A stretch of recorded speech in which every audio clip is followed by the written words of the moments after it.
Thank you for joining us on the lightattheend.com podcast. Lightattheend.com is a resource for those who want to learn more about end-of-life topics but don't know where to start. I'm Kevin Berk, and I'm joined today by Jenny Sellers, a holistic energy practitioner focusing on personal, business, and spiritual guidance through her own company, True North Empowerment. Jenny, thank you so much for joining me. It's wonderful to finally meet you. I'm very grateful to be connecting with you. Oh, thank you so much for having me, Kevin. It is truly a blessing, the service that you're providing for people, offering resources for people who are either approaching end of life or who are on the other side of having lost somebody that they care deeply about, who are looking for resources. I found myself in that very position too, looking for resources. To kick off my story, in 2014, coming up on close to 11 years ago, which is wild. My fiancé Coll died very suddenly during a work-related accident in San Diego. It was obviously the most challenging thing I've ever walked through in my entire life. It was one of those instances where you get a phone call that you never expect to get, and your world changes in an instant. I had just lost the person with whom I was expecting to spend the rest of my life. And my world flipped upside down in that moment. 7 years later, I ended up very suddenly having to say goodbye to our beloved pet. And then a year after that, in 2022, my mom died from a very sudden heart attack with no known heart issues. She literally collapsed and never recovered. So I've had a lot of experience with sudden loss, and it is an experience that I don't wish upon anybody. No loss is easy and no loss is any harder than the other. That's my belief, but truly the intricacies that come with dealing with a phone call and then having to figure out how to pick up the pieces afterwards has been a really challenging part of my journey. It would be enough to have to deal with it once and you dealt with it 3 times. May that be the last. Thank you. What do you remember most about the sort of hours, days, weeks after Cole died? That's an interesting question because we all respond to trauma so differently. I am one of those people who has a hyper focused memory of what went down, how it all played out. A lot of times people don't really remember. It's almost like their brain in self preservation mode shuts off and then they come back online, is how a lot of people explain it days, weeks, or even months later. And so my brain works the opposite when I am in a very hyper important moment. For some reason, my brain kind of records it all. And so I do have very vivid memories of everything from receiving the phone call to, like you said, the days, hours, and weeks afterward. But most especially, I just remember having to make very important decisions, even just personal, emotional for myself. Do I even go home after the hospital? Because it is the place that he last was. My friends who were with me that evening asked, do you want to go home or would you rather stay with me? And it's those kinds of just even quote, easy decision making that really do have an impact. I remember specifically thinking, no, of course I want to go home. A, because that's where I feel closest to him. But B, I don't want our home to turn into something that I'm afraid of. If I don't walk through those doors tonight, it's going to become a thing. When do I go Yeah. home? When do I walk through that space? I'm very lucky to say that I was enveloped by a community of support. I lived on the West Coast at the time that Cole died. My family lived on the East Coast. I called them on the way home from the hospital to tell them that he had died. And immediately they were on the next flight out. I'm really lucky that I had the support not only of my family, but of a community through the work that Cole and I did that just ended up showing up at our house. I walked downstairs the morning after he died to a living room full of people because people didn't know where to go. And then it was honestly like a morning shift of people were there. And then there was an afternoon shift that was like a changeover. People just didn't know what to do, but they knew that they needed to be together and I had an open door policy without even having made that decision. People just showed up. And so I remember feeling so well supported, and yet on the opposite end of the coin, also feeling completely alone because there was nobody I knew around me who could answer questions for me or say, okay, this is what we do next. There's no map, there's no outline for this. And nobody I knew my age had ever experienced it before. So, And you were 30, 31 at the time? yeah, I was 31, Coll was 29. There's some crazy statistic out there that says widowed people under the age of 30 make up about 2% of the widowed population. And so when you think that 1 million people are widowed each year, but only 2% of that overall population are your age, it's a very different experience for somebody my age to lose their person who they were planning their future with than somebody who had been with their person for 50 plus years and had another couple decades left in their own world. But to face such a long road of life without the person that you have chosen to spend your time with is a different Right. experience than others who have been gifted all those many years. I mean, Coll and I were only gifted with 4 years together. And so I missed out on a lifetime with him. And again, no better, no worse. There's no comparison, but it's just different. And so how do you find people? And I was really lucky because I did a quick Google search one evening, and that was a question for me too. We weren't married yet. Am I widowed? Right.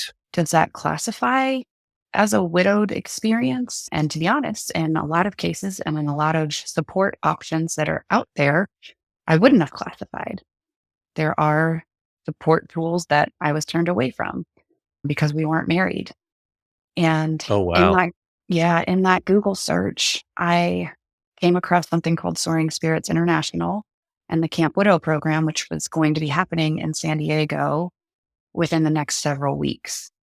And so I remember printing out documents about the Camp Widow event, and I took them to my therapist. I said, look at this. What do you think about this? I'm considering going. And she looked at it and she said, I think if you think you can get yourself there, then it could be really valuable for you. And so I decided on a whim, 10 weeks after Coll died, to walk through the doors of the San Diego Marriott Marquis and Marina Hotel and put myself in a space where there were hundreds, literal hundreds of other widowed people all looking and searching for the same thing, which were answers as to how do I even begin to pick up the pieces of my life? And kind of full circle, going back to that statistic, at my first event, I found a young woman who was 29, who also was not married when her fiance passed. And it turns out she lived 3 blocks away from Coll and me. Hmm. And so Oh, from the wow. beginning, I was gifted with not only just Nicole's friendship, but the community of other people who were walking through something very similar. And it served me so well. And it still continues to serve me to this day. So I was very fortunate. Yeah, very fortunate. But also, I give you a ton of credit for finding that and recognizing that it might be a helpful resource for you, talking to your therapist about it and deciding that was something that you needed to do for yourself and your mental health. I do imagine that something like Camp Widow didn't treat you any differently because you were an unmarried widow or you Mhm. had partner loss or however it's generally phrased when you are not married to the person that you lose. But that's an assumption on my part. Was that actually the case? It is. And at the time in 2014, marriage equality had just become a thing. And so when I was looking at their website, they were very clear about the use of the words spouse or partner. They serve everybody. And if anybody who's listening is an unwedded, widowed person, please use that phrase when you're looking up resources for yourself, because there's a whole population of unwedded, widowed people out there. But knowing that the organization serves the LGBTQ plus community, with marriage equality having just been passed in the state of California, it was clear to me that they weren't turning people away. The program listings showed they did have like a workshop for people who were not yet married at the time of loss. And so I was like, okay, this is for me. And thankfully it was. I never once in my almost 11 years have ever been looked at sideways, had a raised eyebrow, or even a verbal question about, are you sure you're supposed to be here? And that speaks a lot to the bones and the structure and the belief that runs through the veins of that organization. And I will forever be grateful to Soaring Spirit and Camp Widow for that. Hmm. But that specific to them, you indicated that you actually did bump up against Mhm. other resources that you didn't qualify for because you hadn't been married to Coll yet. I don't know whether I'm surprised by that or not. And to no fault of these other organizations or other support resources out there, I think a lot of these resources come into being um, from people who are trying to provide support from their own personal experience. And so, take, for example, an organization that might serve older widowed people or older people who are going through loss. Um, Organizations overall in the nonprofit world, funding is always a challenge, especially when it comes to grief. There is surprisingly few dollars available for grief support resources for adults. So I think a lot of times organizations are faced with making decisions on, okay, I would love to serve the whole population, but maybe because my experience is X, I can only seek grant money or funding for X. And so sometimes they just have to do more with less. I But see. yes, some support resources did require a marriage certificate, which just meant that I was not, it's not that I wasn't welcomed, though at the time it felt that way. It's You weren't more just that, eligible. yes, That's unfortunate. It makes sense. It's just still unfortunate. yeah. Do you feel like there is sort of a stigma of losing your person when you're not married, and somehow that kind of negates the grief that you should be having or diminishes it where people think, "Oh, well, it's not like you guys were married. Oh, well, it's not like you guys had kids." So, Absolutely. Yeah. And I will also say that emphatic yes, while also saying that none of those judgments have ever come from within the grieving community. It's always been from people who are on the outside of my world looking in, sure. be that workplace questions or just like a supportive response from even a friend who can't really understand. And they mean it in a good way of, "Oh my goodness, could you imagine if you guys had kids? How much more difficult and You're like, challenging this would "Yeah, be." Yeah, exactly. It is, "Oh man, that cut deep, and this sweet person sitting across from me has no idea." And so in many cases, I think it is well intended, but also just not necessarily delivered in a way that's supportive. But I do believe too that people, unless you've walked through it, the devastating loss of somebody who you were spending the rest of your world with, the comparisons that we receive as widowed people as well from, oh, I know exactly what you're walking through. I lost my grandfather last week or something. It can just be challenging to find the support in comments like that. But yes, the fact that we were not yet married meant that I did not have any access to any of the funds that were available during a workplace related death.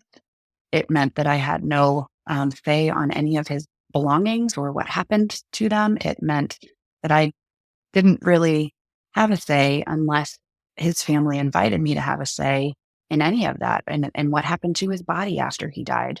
Legally, there's a lot that goes against somebody who is not yet recognized in the eyes of the state as the next of kin. And then again, the emotional side of it all is another aspect to it. But then you throw in the fact that, yes, we did not have the opportunity to have children before he died. And that's the way I always like to put it, because his life was cut short. We were talking about the possibility of children. And So it's like, oh, at least you didn't have kids. Could you imagine how difficult that would be? It's like, well, we didn't have the chance to have children. That's a completely different way to frame that statement. And yeah, there are a lot of, oof, you dodged that bullet. You're like, I don't feel like I did. Exactly. And as you say, it's coming from people who mean well and just are trying to, I don't know, misguidedly pull you back to a place of positivity or comfort when maybe that's not what you need, or it's not delivered in a way that is what you'd want. Yeah. I would say for anybody who's listening who might be supporting somebody who's grieving a significant loss, just be aware of any statement you're going to make to the person who's grieving that start with the words "at least," Hmm. because Interesting. Okay. anything that follows those two words is a self-implied judgment that you're exerting on their situation. And so at least whatever is like saying, I'm uncomfortable right now. I'm going to try to make myself feel more comfortable by highlighting something that you may not be aware of without knowing the intricacies of this loss and how it is affecting the person. So anything that starts with at least or good are kind of yellow lights, if you will. Did you say Support and should? grace. Yeah, should. Mhm. Okay. That's a really important thing to hear. And I think because of a lot of what I'm trying to do with lightattheend.com is to help make the conversation easier for people who maybe aren't going through it themselves, but are trying to be supportive of the people who are. It's really important to hear what lands with a thud and is unintended, because a lot of people just aren't comfortable, myself included, just aren't totally comfortable having the conversations, don't know what to say, what not to say. So that can alienate the people we love if we are so uncomfortable with it that we're not able to communicate effectively in Sure. times of grief or need from the other person. An important note that you and I got connected through my girlfriend, Sasha, who she and I have been together for 12 years now. And so when you had said that you lost Cole 11 years ago, like I remembered that early on hearing the story about it. She definitely feels the same concern about what does this mean if something were to Yeah. happen to one of us and we're not married. And so if you're not in kind of a domestic partnership kind of situation, it opens up a whole lot of potential problems, as you just mentioned, logistical difficulties from medical decisions, legal decisions, financial matters. And it Yeah. sounds like it's it's a tough road if you don't have that document and that ring Yeah. that proves that you were married. Yeah. It's challenging because, man, in the direct aftermath, which of course is when all of those things come into play, it's hard to conceive of how the decisions that you make will have ramifications for years later, right? And so Cole and I were at the point in our relationship where 3 weeks before he had died, we had the conversation, right? Which is, I choose you, you're my person, you're the one I want to do life with. Looking back on it now in that conversation, I look at the words that he said to me during that conversation, what were my vows, the vows that I got to hear from him, which I'm so Mm, grateful we had at the time. I did not know that's what they were, but we were able to express to each other the importance of who we were in each other's lives. We just didn't have an audience, and we did not have a notary, and we did not have an officiant. And so because of all of that, I had no legal right to anything that was his. We were living together at the time. It was technically my home that he was helping to pay the mortgage for, which meant that he died April 28th. Here comes May 1st, and then May 15th when the mortgage is due, and his portion was no longer available to me. He paid half the utilities, all of those kinds of things. I did not have access to any of his bank accounts. I was not listed as a beneficiary. There was a merger between his company and a new company about, oh man, I want to say 6 months prior to his death, which meant that everybody needed to go back in and add beneficiaries to their stuff. And even though at the age of 29 and 31, you're not thinking that, oh, I should probably add you to this if I die. You don't think of it when you're that young. Neither one of us had named each other because we just weren't thinking that we were going to die at work. And Yeah. so all of that, it definitely played a role in the decision making that came after the fact. I had no say in any of it. It had to be next of kin. It had to be the person who was listed on these documents. Right.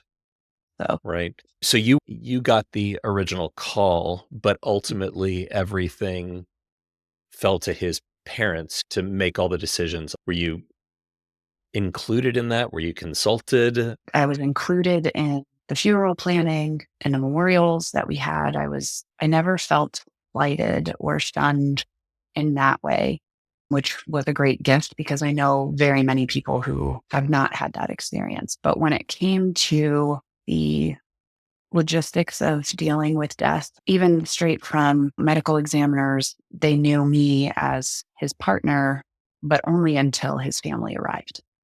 At which point they stopped talking to you and just went straight to his family? Yes. Hmm. And then, so it was like, whoa, hey, I was the person who had all the answers for everything. And then as soon as the family arrived, those questions and those decisions and all of that went through them. And then I was consulted. I was no longer the primary person. When we're talking about the logistical details and all of that after death, his belongings and all of that, that was a really challenging experience for me. Within the 2 weeks that he had died, his family went through attic to closet and took things that were his that I didn't really have very much of a say over. And so within 2 weeks, he was alive, he had died, and then he was out of the house. So rough. Yeah. Are there things that hindsight being 2020 and having gone through the experience, are there things that you would say to people who find themselves in that incredibly unfortunate situation to make things easier, either in advance of anything happening with their Sure. person or afterwards? Yeah, I just would say, there's the whole experience of grief and walking through an unexpected loss of somebody at such a young age.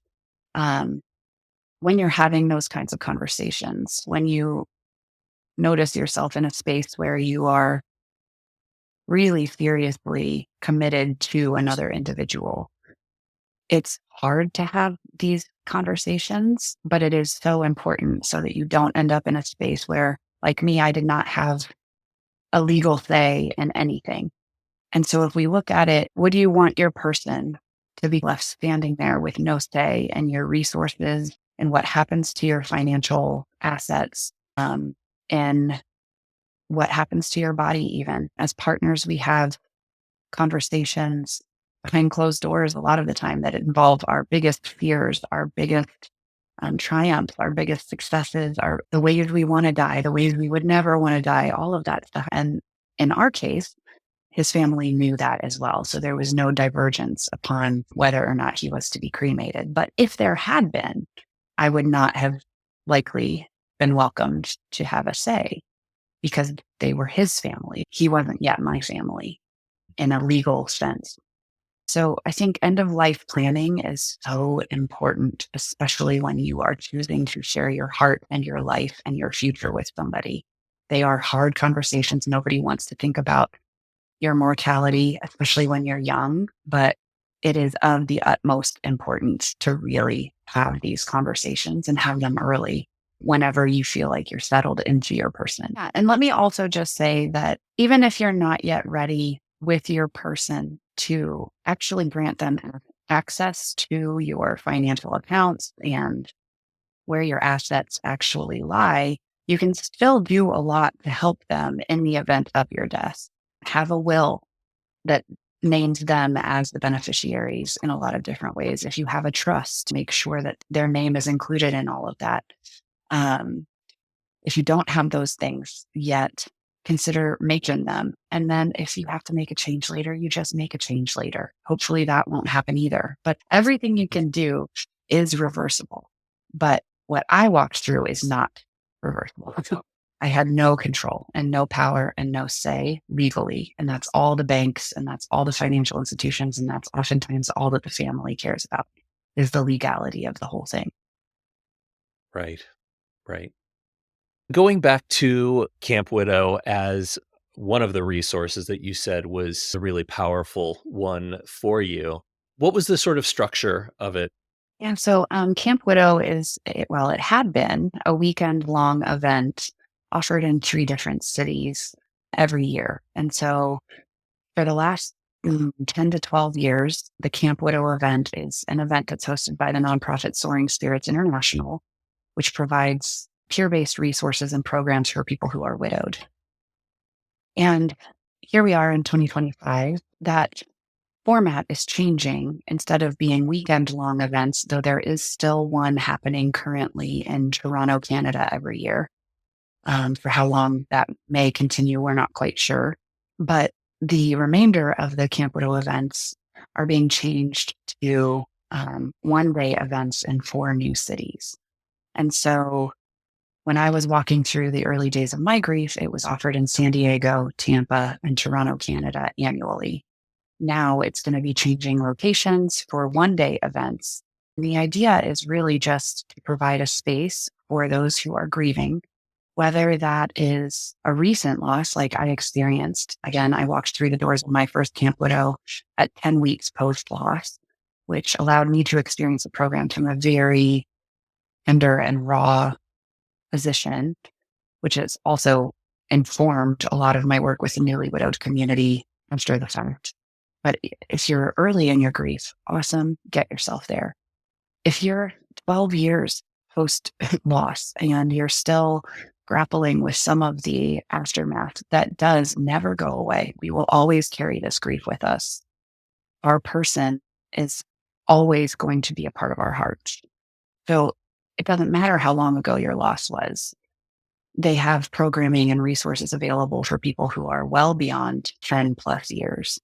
And the idea is that when you are put in a space with a community of other people who have experienced the death of a spouse or a partner who is a part of your everyday life in so many different ways, that loss changes your life. And when you can find peer support in a peer community of others who have been through it to ask the questions that you might not feel comfortable asking your friends and family, or who can shed light on their experience because they have lived it. There's so much powerful healing that comes from not only the fact that the workshops are offered by widowed people for widowed people, but just putting yourself in a space where you're surrounded by other widowed people. It was an experience where I felt understood in a way that I hadn't throughout the entirety of those 10 weeks, and truthfully, over the last 11 years. Because I was courageous enough to walk through those doors 10 weeks after Coll died, I had only 10 weeks of walking through this grief without a widowed community. So I have been so well supported by the organization and by the people who are making that same courageous decision to go and to learn and to put themselves in that space. I only had 10 weeks without it. And I'm so grateful that I, put all my eggs in that basket. Mhm. Were there online components to this as well, or did you need to be physically in a city where one of these Camp Widow programs was being held? At the time, there were not virtual resources. Camp Widow was their flagship program. It was held in those cities.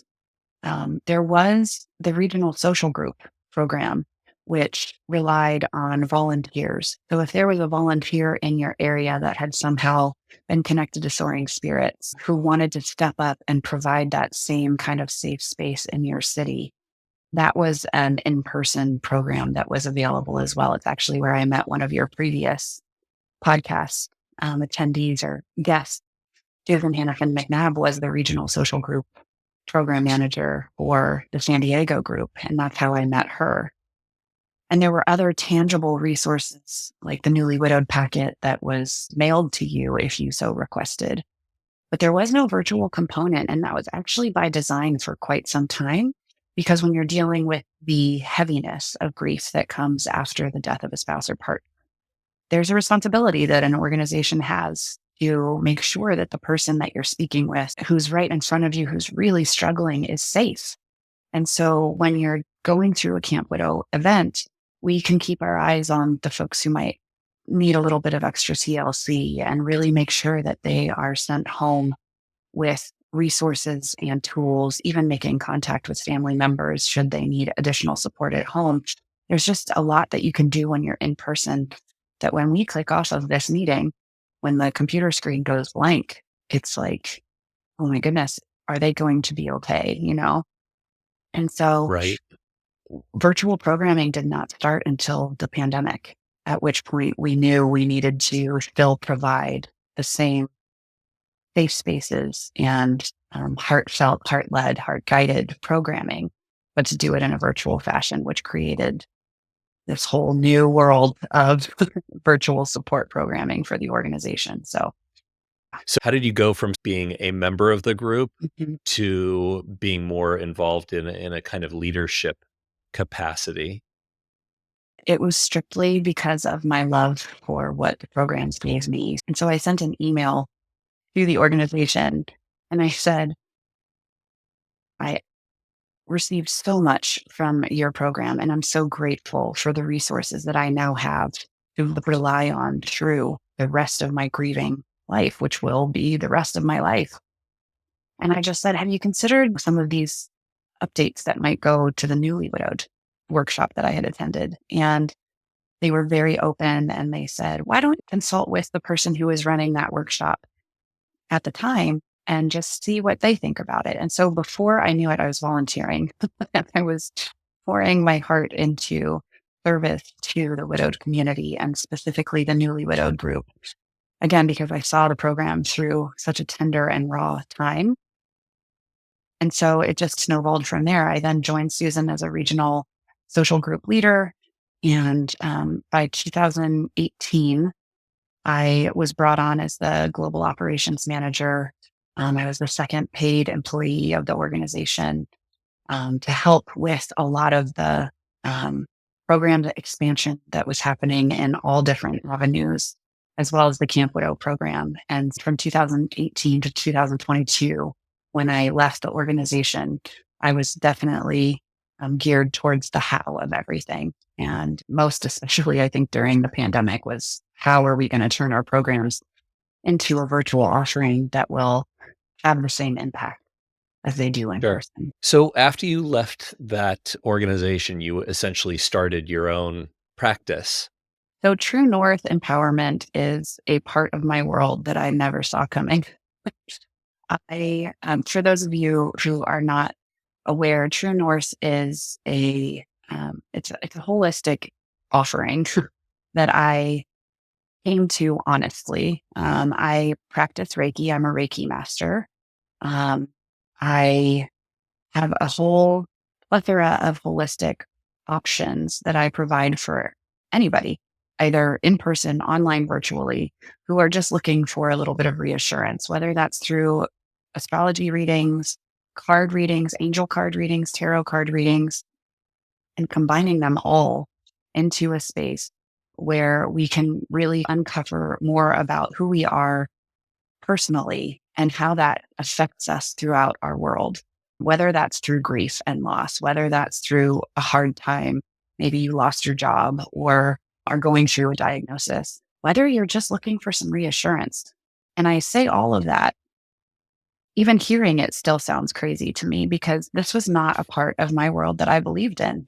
When Coll died, he and I, again, working in a heavily science based industry, just believed that if you couldn't hypothesize about it, experiment with it, and write a thesis on it, that it didn't really exist for us. And then about 6 months after he died, I started experiencing his energy in ways that I couldn't explain. For me, it happened as I would turn a corner in the home that we shared and just be washed over by his scent. And this happened so frequently. And every single time it happened, I would look out the window and think, there's got to be a man who's walking his dog right past the open window or something, and he just happens to wear the same cologne. There was never anybody there. And so I was experiencing things that I didn't have a scientific answer for. So that was 6 months after he died. It took about 4 years before I ever really started to put any weight into what I was learning through this process. It started for me by seeking out a medium or two to help explain what in the heck was going on.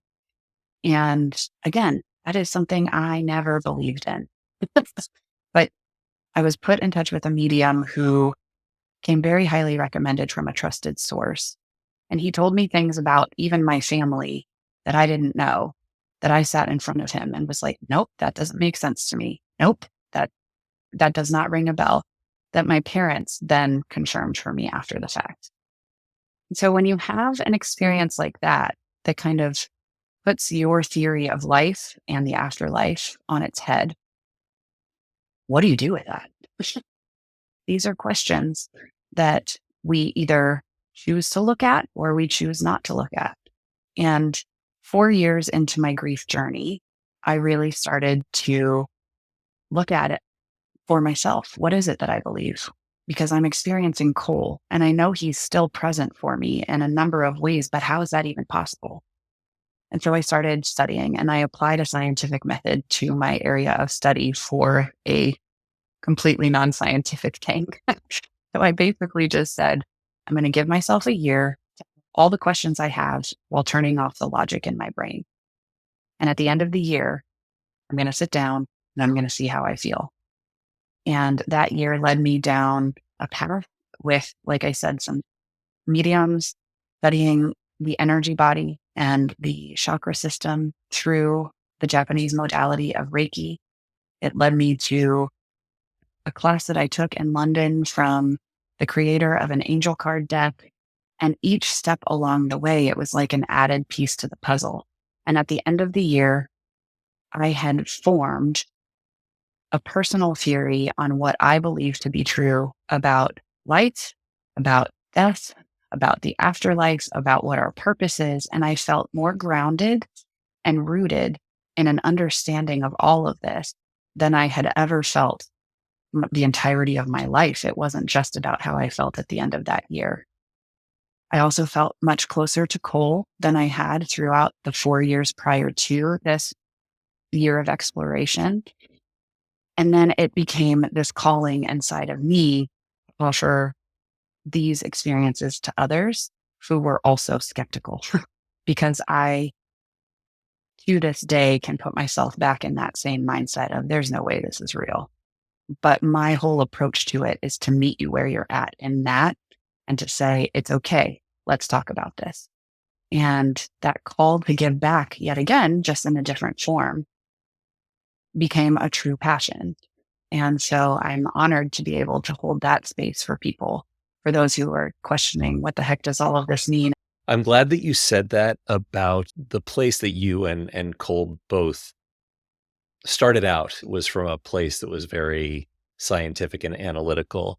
I have to fess up to the fact that I personally have a bit of a bias against things that I can't rationalize or explain or see. That said, I am a huge fan of acupuncture, which, if you think about it, is just another form of energy healing.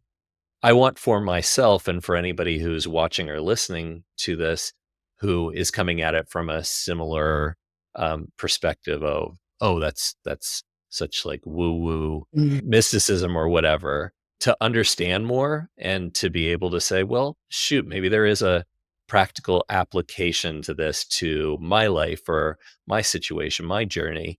I think we also probably need to back up for just a second because we jumped into Reiki without explaining What that is. Yeah. So can you explain a little bit about what energy healing is and Yeah. Reiki in particular? Yeah. And it's interesting that you mentioned acupuncture, because I put the two in similar boats, because acupuncture, for those who might not be aware, is the Chinese modality that deals with the meridian system of the body.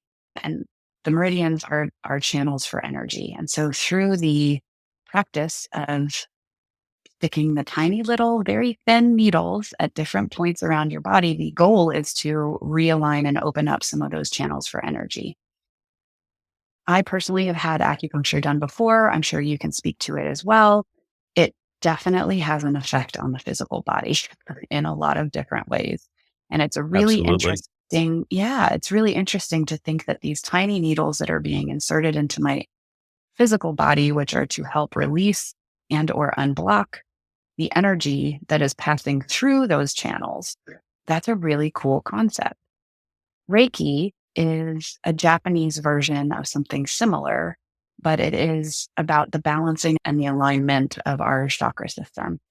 And each one of those energy centers is tied to different aspects of our physical experience here in the physical world. So things like our safety centers, our motivation, our inspiration, our ability to take action, how our heart expresses itself, how we speak, how we dream and visualize and see beyond just what our physical eyes see, and our true connection to the ultimate source of energy from which we all came.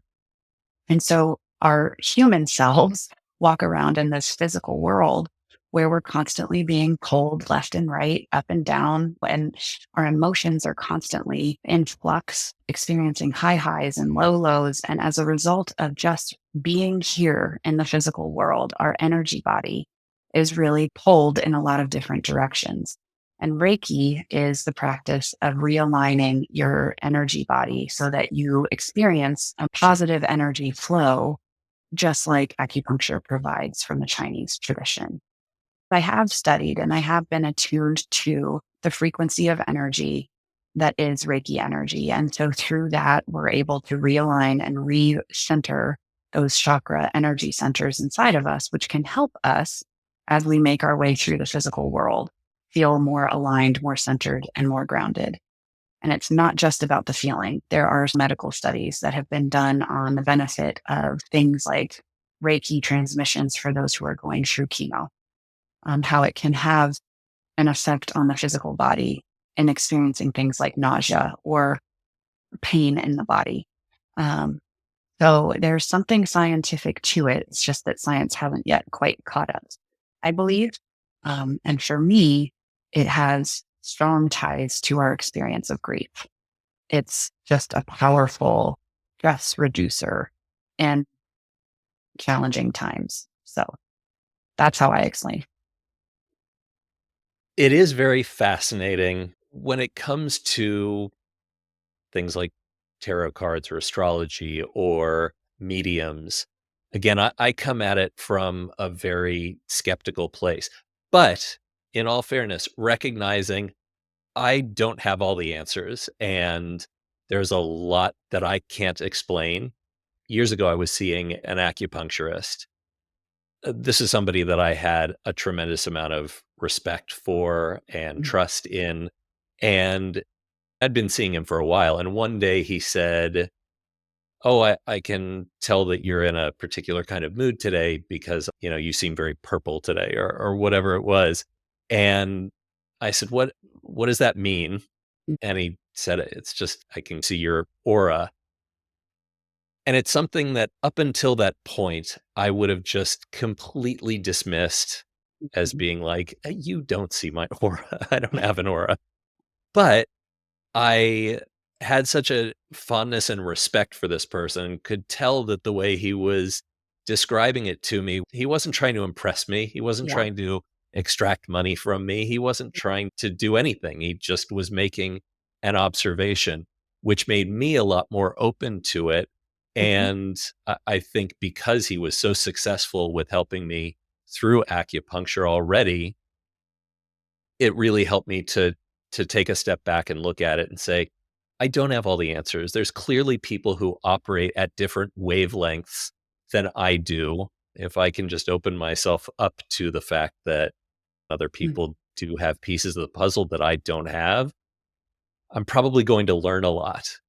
All of this is to say that while I come at it, and I think probably a lot of people, come at it from a place of skepticism, it's wonderful to hear that someone who came at it from a similarly unconvinced place was able to end up convinced. Yeah. It took a lot of little light bulb moments, I think is a good way to describe it, in this journey that led me here. And I want to commend you for allowing yourself the space and the opportunity to consult with somebody who you did respect for something like acupuncture. Because in so doing, you allowed yourself to open a door to curiosity that you hadn't necessarily opened before. And as you walked into that room, there was another door, it sounds like, with this aura expression that you also allowed to crack open a little bit. And that's the way I view all of this was all I did was open the door to the possibility. And I, again, from a scientific perspective, was like, give yourself a year and see how you feel. And I approached it from a very type A personality because I was just like, turn off the logic. And every time the logic tried to kick back in, I was like, nope, I'm not letting it happen. I'm going to allow myself to explore all of what previously did not exist for me. It was a very vulnerable time. And even in having conversations like this, it's still a very vulnerable effort for me because I come from that space of, man, how is this real? I still have that little piece inside of me that is constantly questioning. But in allowing myself the opportunity to ask the questions that I was not allowing myself to ask before, I also now have a very firm ground and foundation upon which my belief system lies that was completely non existent for me before. And it's really cool because you commented on the fact that Coll and I did both come from this space of if it didn't exist, it wasn't really real for us. He has been so present at very pivotal moments of this journey for me in ways that I was not expecting and not seeking. I think a lot of people who are going through the challenging experience of grief find themselves at a space like this where they want to connect with their loved one. And they do it because they are thinking of it from that perspective of like, I want to feel closer to them. I need to feel closer to them. And in the beginning, that's very much how it started for me. But afterwards, as I was learning all of these really powerful things like the chakra system, like the angels who are available and supportive to us, like our teams in spirit, including our lost loved ones and our ancestors who are always calling us forward and cheering us on and helping to support us. He was ever present. And it was not because I was seeking him out. It started that way, but it ended up being, I was enthralled with everything I was learning. I was like, how is this real? It consumed me. That's how I knew that it was feeding my soul. Because like almost every book I got, every class I took, everything I read, and I'm still learning, everything I continue to read fills my soul. And it became less about him and more about me and rebuilding my life. And that this is the way that I wanted to rebuild my life. And so when he was present for me in these pivotal moments where I might have decided, I don't know if I can do this. I don't know if I can meet Kevin on this podcast today. I don't know if I can whatever, his energy would be present in a way that was so palpable. It was like, hey, babe, there's something to learn here. Like, you don't know how cool it is over here.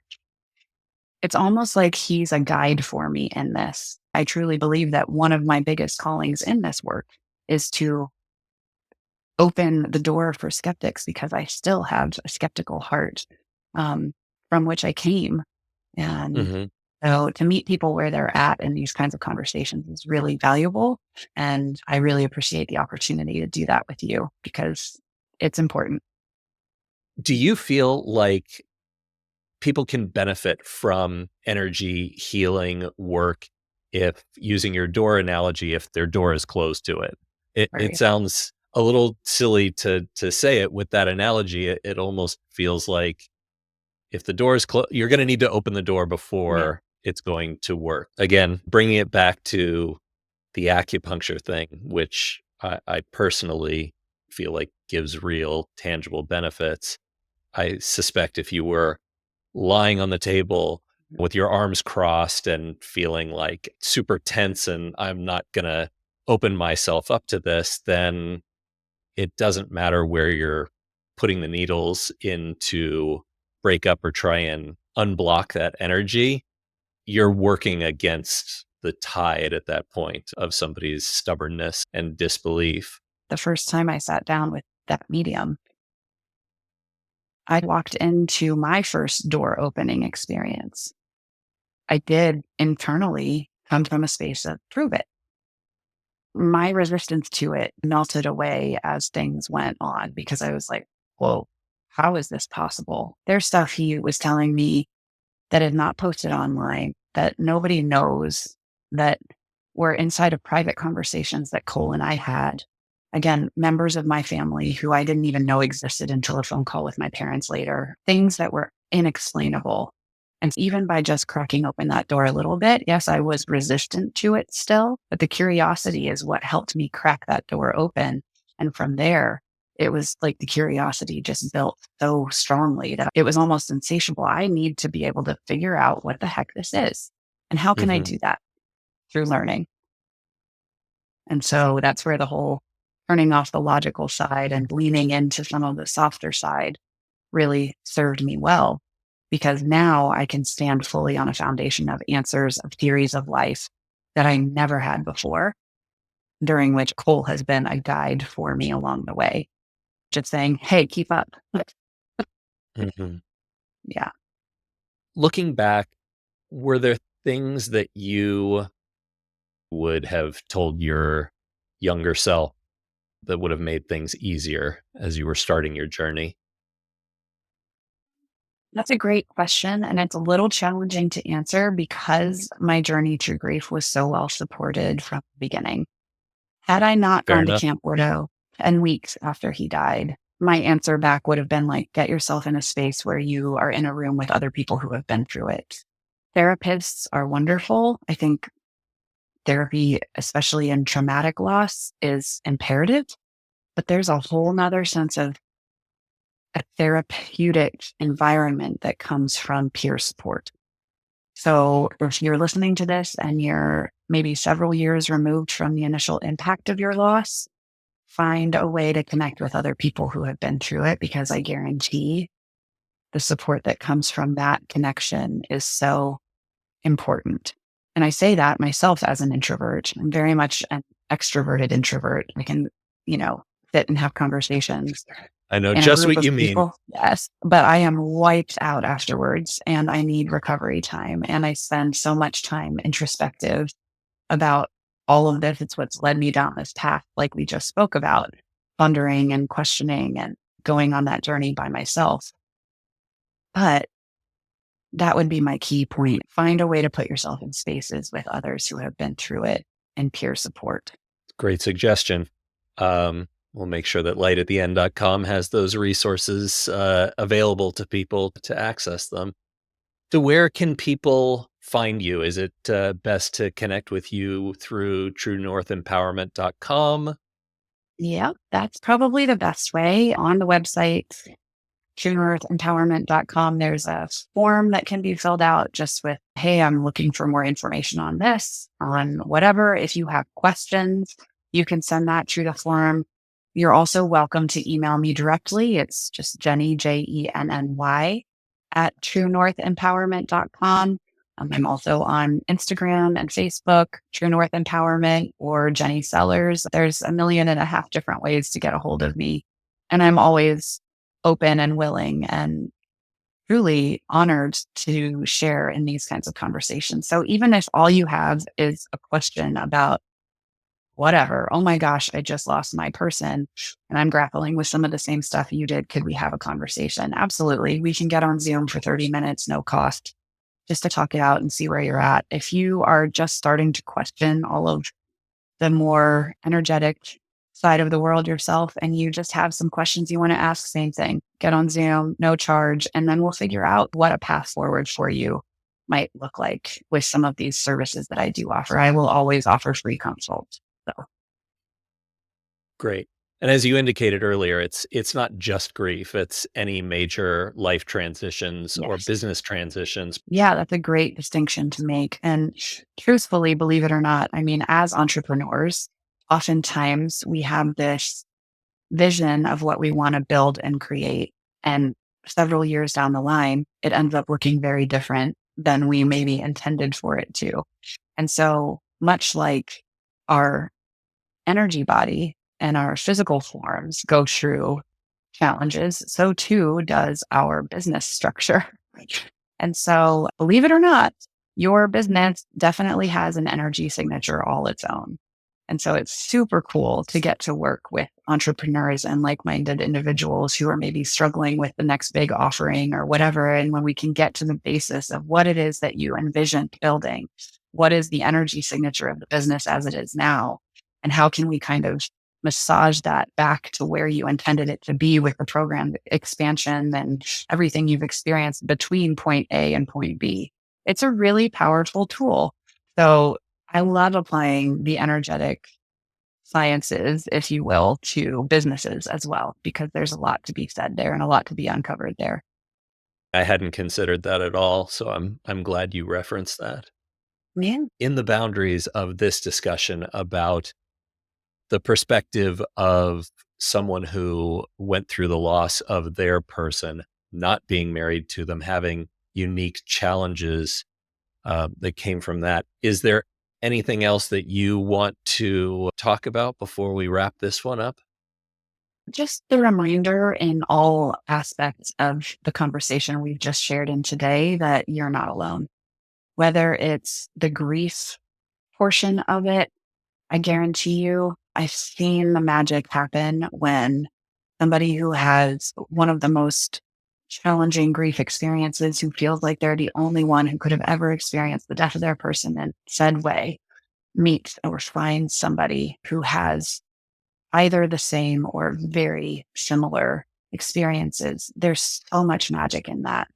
So really finding a way to put yourself in a space to find those connections, which I realized in the beginning, there's not a whole lot of energy for. But at any point throughout your grief, you're not alone. If you're questioning the reality of an afterlife or what the heck this world even means, how is all of what's happening around us happening, you are not alone. If you are like me, an unwedded, widowed person who finds themselves having to halt all of the dreams that you had ahead of you, you are not alone. While grief and all of these other big questions that we ask about life and death and the world beyond are very isolating at times, finding that community or a person, an individual who you can bounce ideas off of, it will serve you better than you could have ever imagined. So putting yourself out there, being curious, and truthfully knowing that this experience is not yours alone would be my three big things. Wonderful. I'm so glad we managed to connect and talk about this stuff. It's been eye-opening and mind-expanding, and we've got a lot more we can talk about now.